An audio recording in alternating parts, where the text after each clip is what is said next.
প্রিয় ভাই সাহেব, তারেক রহমানের পরিকল্পনার কথা স্থানীয়ভাবে আমরা বিভিন্ন ভাবে তা বাস্তবায়নের লক্ষ্যে আমরা স্থানীয়ভাবে পরিকল্পনা গ্রহণ করব।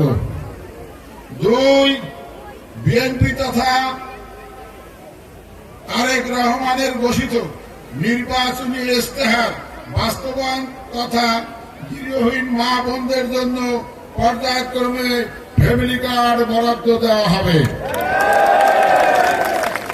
কৃষকের মর্যাদা বৃদ্ধি ও কৃষকের উন্নয়নে কৃষক কার্ড প্রদান করা হবে।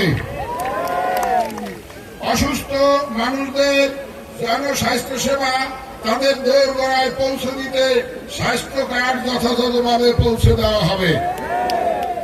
কৃষকের জন্য কৃষি ঋণ 10,000 টাকা কৃষি ঋণ মওকুফ করা হবে, যাহা ইতিমধ্যে জনাব তারেক রহমান ঘোষণা দিয়েছে। পরিবেশ বাঁচানোর জন্য বাংলাদেশে পরিবেশের ভারসাম্য রক্ষার জন্য আগামী 5 বছরে বিএনপির ঘোষিত তারেক রহমান ঘোষিত সারা বাংলাদেশে 25 কোটি গাছ রোপণ করা হবে।